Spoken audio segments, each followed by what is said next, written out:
Hey, welcome to Playing for Keeps, the show where we take a deep dive into emotional intelligence, sex, love, adult attachment theory, mental health, therapy, and everything in between that creates great relationships.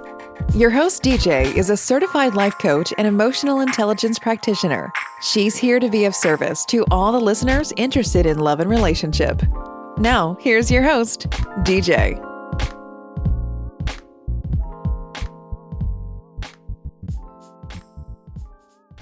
Hey everybody, it's your girl DJ with Playing for Keeps podcast, and today we have a special guest. Her name is Briana Bowley. She is a personal freedom coach, speaker, and self-proclaimed explorer and lover of life. Her entire mythology is built upon the belief that we are all put on this earth for a unique purpose and with a unique message that only the individual has the ability to share. Having worked in the coaching industry for almost 8 years now, she has had the pleasure of working with, for, and alongside some of the greatest minds in their chosen field. From world champion athletes to human behavioral experts to leading entrepreneurs and everything in between.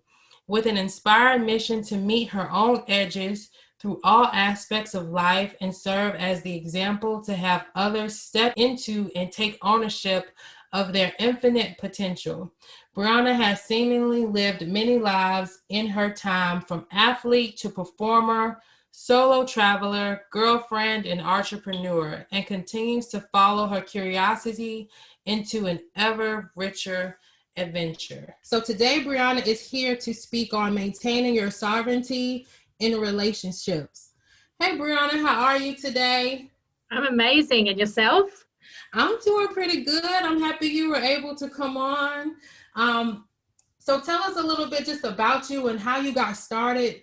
Why did you decide to take the journey into being a life coach? I know a lot of life coaches who become a life coach, they kind of go through something that just opens them up. And so if you could tell us a little bit about that. For sure. It's whenever I get asked that question, I never know exactly quite how to start, because for me, I feel like I said, I feel like I've lived many lifetimes within my lifetime, and so I feel like it was something that it was just inevitable that I would end up kind of, finding my way into. I've been through early, childhood trauma, disordered eating, body dysmorphia, all sorts of, different struggles in my life. And every single one of them has really led me to come back within and really look at, what is this showing me about myself?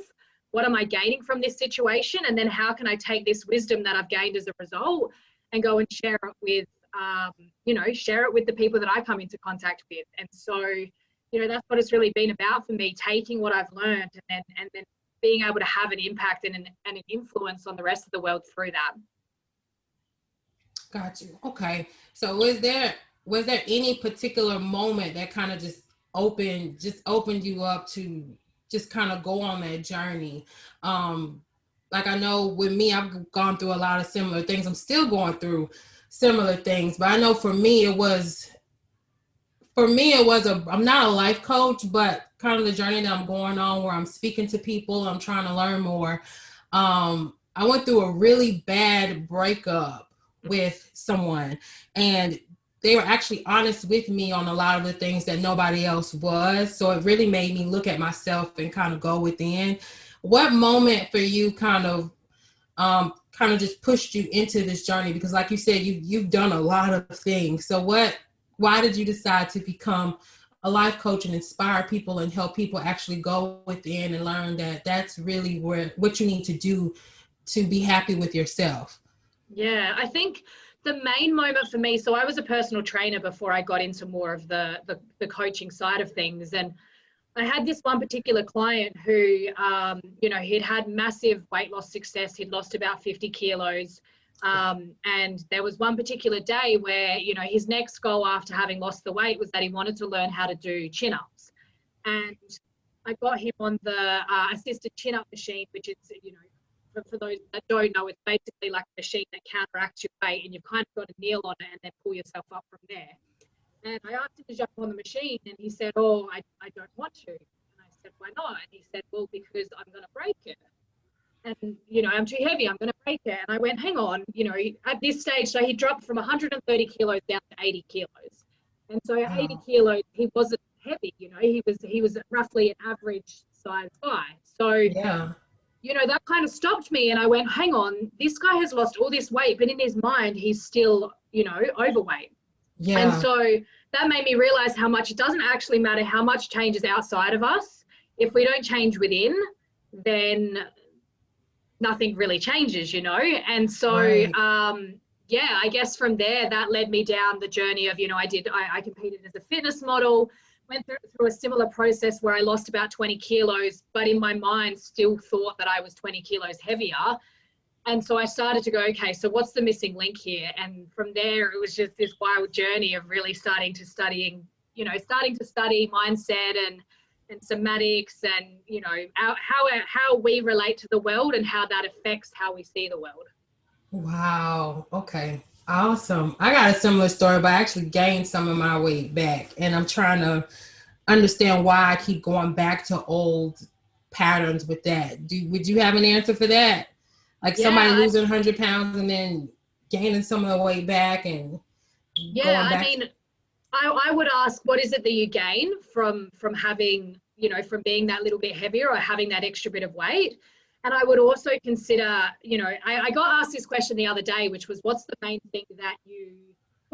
block that you experience amongst all your clients? And I wholeheartedly believe the only reason why we don't create what we want in life is because we have a fear of being seen, and this is something that I believe that no matter how much work we do on ourselves, this still exists within us. It's an instinctual thing that, we kind of hold ourselves back on how much we're willing to really be seen by other people. And so a lot of the time it's like we have this upper limit or this upper threshold of what we're willing to allow, where we're willing to allow ourselves to go before it starts to get uncomfortable, and then we self-sabotage. And so, a lot of the time, for people who are trying to lose weight, it's sort of like they lose the weight, and then something will happen which has them feel a little bit too vulnerable or a little bit too exposed. And so without realizing, they self-sabotage and to get back to that comfort zone. So basically it's about expanding your capacity to be able to be in the spotlight, to be able to really be seen. And that comes down to how much you're willing to really see yourself. Got you. That makes a lot of sense. Even I know I was speaking to another friend, like on the same topic, but she was speaking about like wanting to be a millionaire, but then thinking about how her family would look at her crazy and how she'd have to, give out all her money because that's what they're used to. She just didn't want to grow in that capacity because she didn't want to be seen as somebody who was all bad or something like that. So it all kind of connects in a way with everything. Yeah. Okay. So holding your sovereignty in relationships, especially if you're somebody who I would say is a people pleaser or have low self-esteem, is kind of hard to do. Tell me your version of just holding sovereignty in a relationship. Yeah. So in my experience, what I find is that, and I've been through this myself, it's like we place their happiness outside of ourselves. And so I see so many people who have this belief that once they find the person that's going to come and rescue them or complete them, then everything's going to be okay. And what happens is, when we're always looking outside of ourselves, we never really get to meet ourselves. And sadly, for many of those people, they go and find a person, and then it's not everything they thought it would be. And so, they almost fall back into this hole of like, oh my God, I've got everything I want and it's still not enough. So, it's like a bit of a life crisis. And so I think it's so important that we really come to know exactly who we are, so that when we attract someone into our life, we're attracting them from a place of them being an addition, a beautiful addition to our life, rather than becoming our whole life. What steps would you give somebody to do that? Because a lot of people do, like, due to Hollywood movies and TV shows, people do feel like they have to look outside of themselves, or they have to just be that perfect person for another person and kind of like eliminate their happiness to keep somebody. What would you say somebody should do to find happiness within themselves before finding a partner, if they have that mindset of being with somebody will make me happy? Yeah, I mean, I don't think it's necessarily, there's not one size, fits all kind of approach, but the main thing would be figure out what you want. Figure out exactly how you want your life to look, regardless of who's in your life, So whether that be, like what's your purpose? What's your mission? What's your unique message to share with the world, so that then becomes the sole focus. And things like the money and the relationship and the friendships and, all of the additional kind of more, I guess, materialistic things come as a result of that, rather than them being the main thing we go for. Because, I mean, if to simplify it completely, we've all had that experience where, we've been saving up for a handbag, or we've been saving up for shoes, or we've been saving up for that one materialistic item. It might be the car, right? We're saving up for that thing, and then when we go and get it, we have this momentary experience of like, oh my God, the excitement and the dopamine hit and all of that. And then that wears off, and suddenly we're back at square one, and we're not experiencing, we're back to day-to-day life. And so that's essentially what people do with relationships. They go and they get the relationship and it's all amazing until it's not. Whereas if we have that focus that relies only on us, if we have a mission and a calling that's bigger than us, that gives us something to continuously strive towards, something that's internal and creates fulfillment from within. So yeah, it would be get really crystal clear on who you are and what you're here to do in the world, and know that the beautiful things like the relationship and everything else will come as a result of that. Got you. Okay. I want to learn a little bit about you. So reading your introduction, just the things that you've done as far as being an athlete, a performer, all of that, a solo traveler. Tell me a little bit about just those journeys and how it also helped you to where you are today. Yeah, absolutely. Again, coming back to what I said earlier, I really believe that, all of these things are just a reflection of who we are at any one time. So for me, like the beauty of being the athlete. So I come from a fitness modeling background. Growing up, I was involved in every sport I possibly could, from soccer to football to, tennis, basketball, all of it. But it was, through the fitness modeling and then eventually mixed martial arts that I really, started to find myself in those sports, because those sports require, a lot of extreme discipline, from dieting through to, the training requirements and all of that. I really got to start to see where a lot of my shadows were and a lot of my blind spots were. So, things like perceptions or beliefs I had about who I was based on how I looked, like with the fitness modeling, it's such an aesthetics-based sport. So, yeah, starting to really realize a lot of my demons, and then through noticing them, having the opportunity to really, again, meet myself and start to learn who I am in the world and what my unique message is. And, the same with like the performing, it was, again, that piece about being willing to be seen, and integrating more of that, how I can allow the world to see more of who I am. And the travel, well, that was, we go out as a traveler, we get to go out and see how different cultures operate and what different belief systems are. And through that, I got to, reflect on what was really true for me outside of what I'd been conditioned to believe by my environment and by my culture and by, society. Okay. So let me backtrack a little bit. When you were an athlete, like you said, you ended up doing shadow work.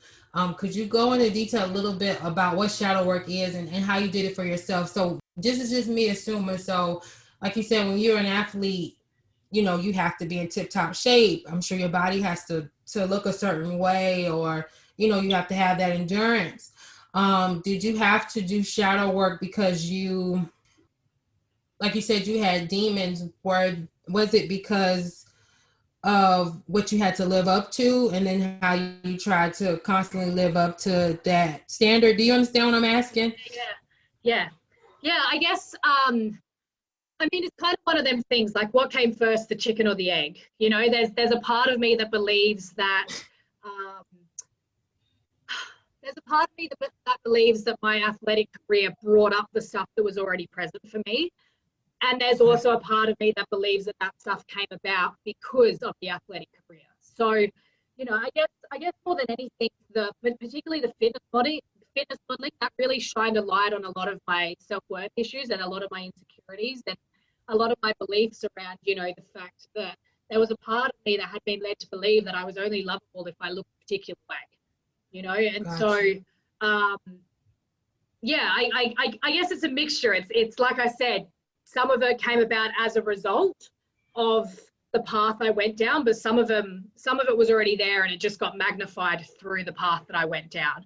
And so to speak into what you asked there about what is shadow work, essentially shadow work is looking at the parts of ourselves that we don't want to look at. You know, it's looking at the things that we're led to believe are unlovable or that we shouldn't experience. So, you know, some of those deeper, darker emotions like sadness or depression or, you know, those experiences of not being enough, and what those feelings then bring up in us, you know, whether that be things like body dysmorphia or disordered eating or, you know, anything along those lines, or, you know, any sort of addiction, really going to the dark spots of our psyche basically, and being willing to dig through and bring those shadows into the light essentially. Okay. And then as far as like the lessons that you've learned in love and relationships, what would you say the hardest lesson was for you? And then how did you work through that? That's a great question. So I believe that we need to make our standards more important than our feelings.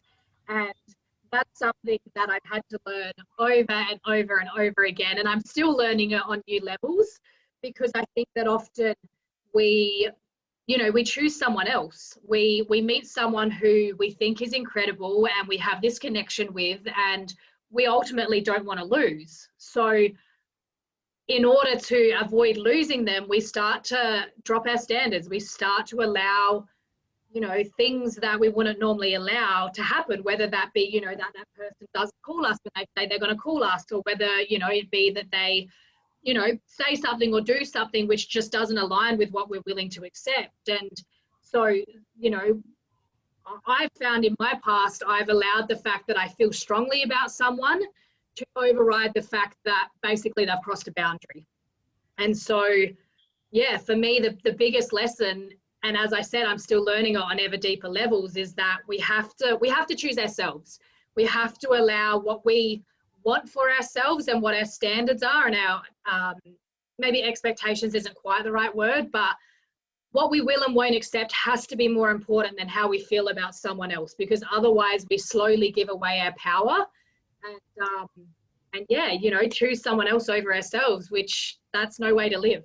It's really not. And I know that's definitely my biggest lesson, and something that I'm still learning. Like I said earlier, like I've been known as a people pleaser in relationships. Like I will just give the person all the power, and if I like them enough, do whatever they want me to do, and just try to maintain that relationship in any way that I can. But then I'm throwing all of my happiness out the window trying to be this perfect partner, and like in reality I'm not happy, you know what I'm saying, just for the sake of just saying I have this person. And you know, that's no way to live at all. Like I'm learning now, it's okay to be by yourself and single, and learn like what makes me happy, why am I here on this earth. It's not just to serve people, which I like to do, that's a part of me, but there's more to me than just being this resourceful person. So absolutely. And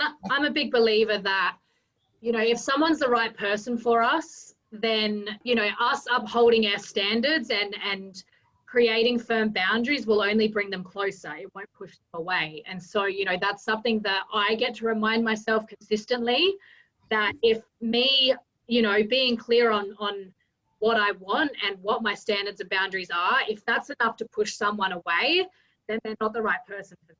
How do you stick to that though? Because a lot of people have issues. Like they'll do their best they'll set that boundary right in the beginning, and then that person may push it, or they may, how do you continue to set it?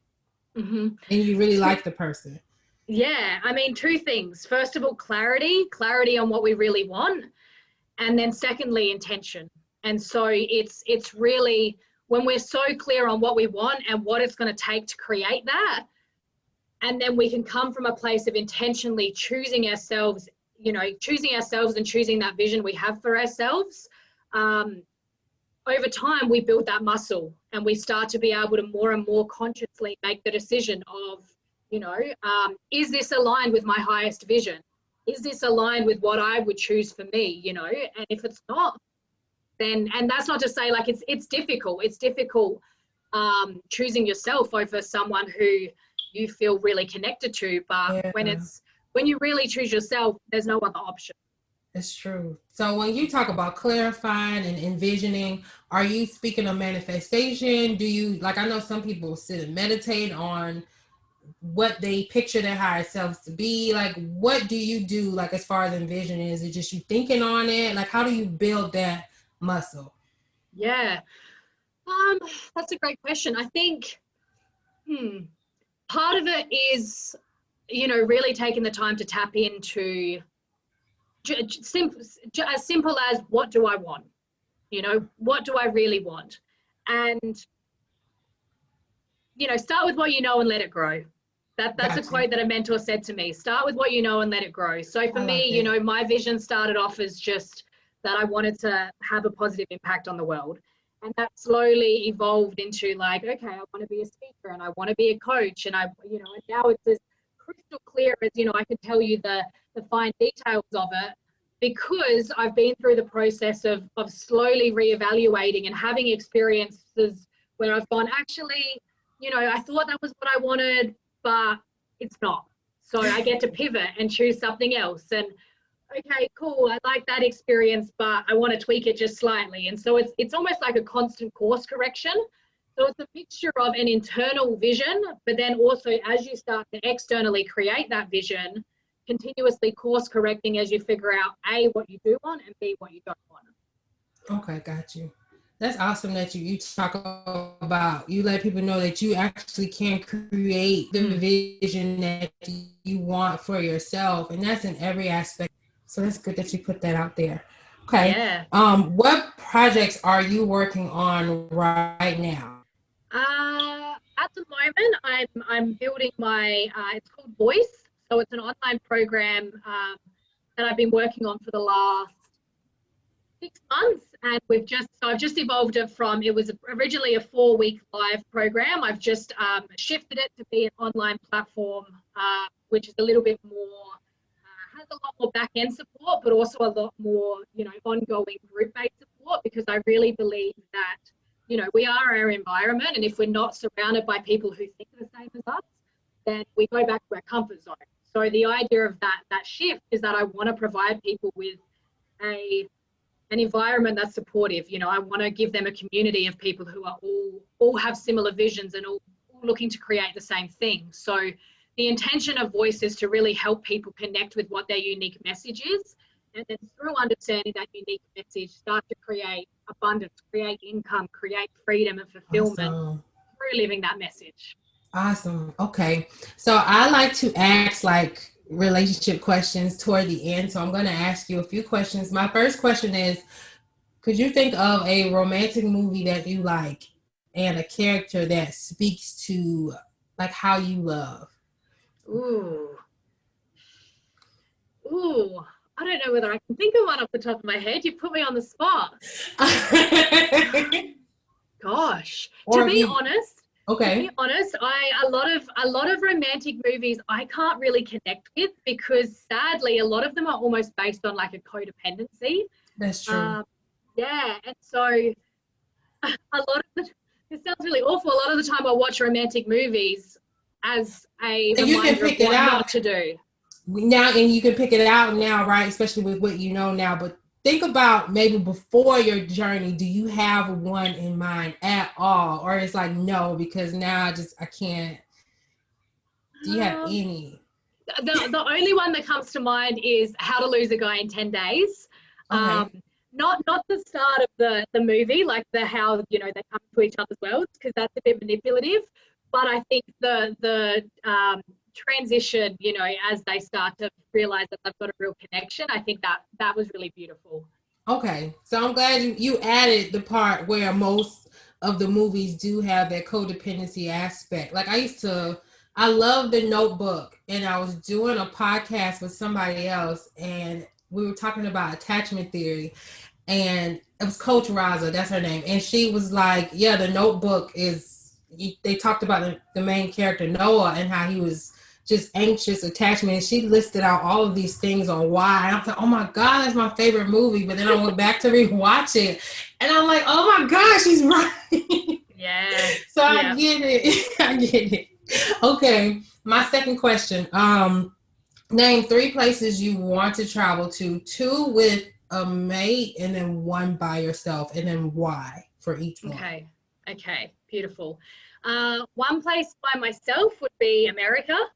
Have you been? No, I haven't.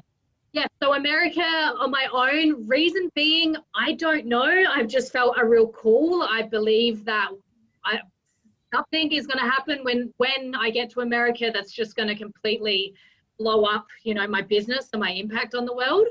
As to where I'd like to go with friends, I'd love to go to Hawaii. I really want to take my mum to Hawaii. Wow. Yeah, she's always had this really strange kind of, I guess Hawaii's been calling to her. So I would love to fulfill that for her. And probably New Zealand. I'd love to go to New Zealand with friends to do more of the adventure stuff. So the bungee jumping and the whitewater rafting and the hikes and all of that. Okay, that is cool. If you ever decide to come to Atlanta, Georgia, feel free to hit me up. And where I know you're in Australia, what part of Australia are you in? I'm in the Gold Coast, so Queensland. Okay, Queensland. Okay. Yeah. Last question for you. Now, do you have like a special memory, maybe childhood, teenage years of like maybe a love letter or like a first date that like touched your heart or anything like that? Do you have any, or even in adulthood, anything like that? Yeah, I do. I have a memory of a date that I went on, which was, so long story short, I grew up the only girl amongst all boys. So, you know, naturally through that, I grew up being a tomboy and really quite disconnected from my feminine, and with this real mindset of, you know, it's weak to ask for help, and, you know, I have to do everything myself. And I went on this date with this guy where for the first time ever, I really felt like it was safe enough to allow him to help and for me to not need to do it all myself. And so, you know, we went for a hike, and, you know, we went to this waterfall, and, you know, he held my hand and helped me climb over the rocks and everything. And it was really funny because internally I remember thinking to myself, I could do this, you know, I could climb over these rocks 10 times quicker and probably 10 times safer if you just let me do it myself. And I'm going to allow you to help me anyway. And that was a really cool moment for me of just going, you know what, like, I deserve to be treated like a queen, so I'm going to allow it. Yes. Okay. Now, can you let the audience know where they can find you? Yes. Yeah. So I'm across all social media. So Facebook, Instagram, LinkedIn, YouTube. If you search my name, Briana Bowley, you'll find me. So that's spelled Briana Bowley. Okay. I want to thank you for coming on, and I want to thank all of the listeners for tuning in. And until next time. Thank you for tuning in to today's show. If you liked this podcast, please download and subscribe. If there's anything you would like to talk about in regards to relationships, or would like to be a guest on the show to speak on relationships or get advice, you can always connect via social media at Playing for Keeps, or email DJ at info@p4kdating.com. Thank you for tuning in, and bye for now.